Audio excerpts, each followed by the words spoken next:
महादेवी वर्मा, जिन्हें आधुनिक मीरा के नाम से जाना जाता है। उनकी जिंदगी एक ऐसी प्रेरणादायक यात्रा है जो हमें दिखाती है कि कैसे एक व्यक्ति अपने कलम की शक्ति से समाज को बदल सकता है। 26 मार्च 1907 को होली के शुभ दिन फर्रुखाबाद, उत्तर प्रदेश में महादेवी वर्मा का जन्म हुआ।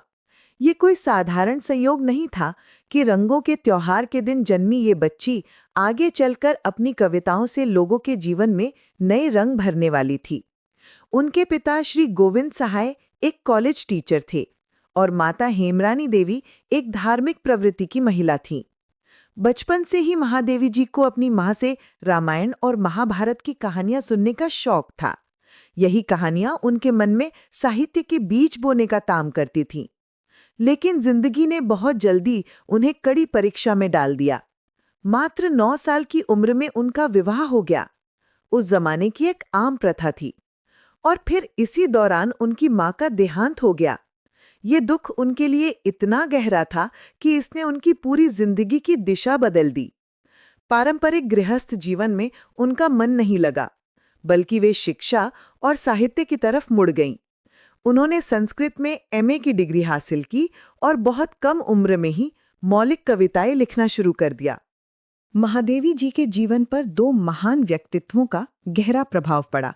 महात्मा गांधी ने उनके जीवन दर्शन को आकार दिया, जबकि रवींद्रनाथ टैगोर ने उनकी कला और साहित्य साधना को प्रभावित किया। गांधी जी के आदर्शों से प्रेरित होकर वे सामाजिक सुधार के काम में जुट गईं। उन्होंने महसूस किया कि महिलाओं की स्थिति तब तक नहीं सुधर सकती जब तक वे शिक्षित नहीं होंगी।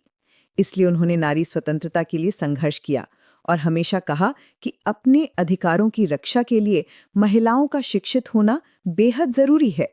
उनकी रुचि केवल साहित्य तक सीमित नहीं थी। दर्शन, संगीत और चित्रकला में भी उनकी विशेष अभिरुचि थी। ये बहुआयामी व्यक्तित्व उनकी रचनाओं में भी दिखता है।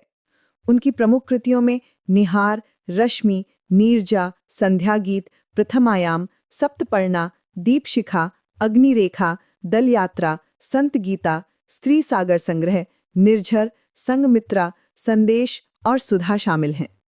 हर रचना में उनकी गहरी संवेदना और समाज के प्रति चिंता झलकती है।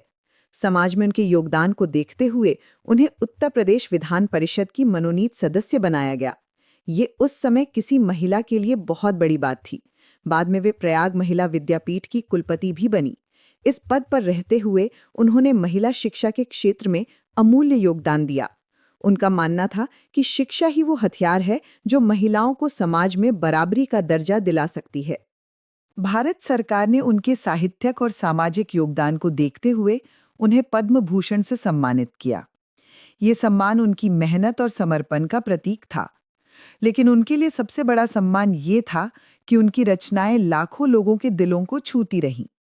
11 सितंबर 1987 को प्रयाग में महादेवी वर्मा ने अंतिम सांस ली, लेकिन उनकी विरासत आज भी जिंदा है। उन्होंने जो रास्ता दिखाया वो आज भी हजारों महिलाओं के लिए प्रेरणा का स्रोत है। उनकी कविताएं आज भी उतनी ही प्रासंगिक हैं जितनी उस समय थीं। महादेवी वर्मा की कहानी हमें सिखाती है कि व्यक्तिगत दुख और चुनौतियों को अपनी शक्ति में बदला जा सकता है। उन्होंने अपने जमाने की सामाजिक बाधाओं को तोड़कर न केवल खुद को स्थापित किया, बल्कि आने वाली पीढ़ियों के लिए भी रास्ता बनाया। आज जब हम महिला सशक्तिकरण की बात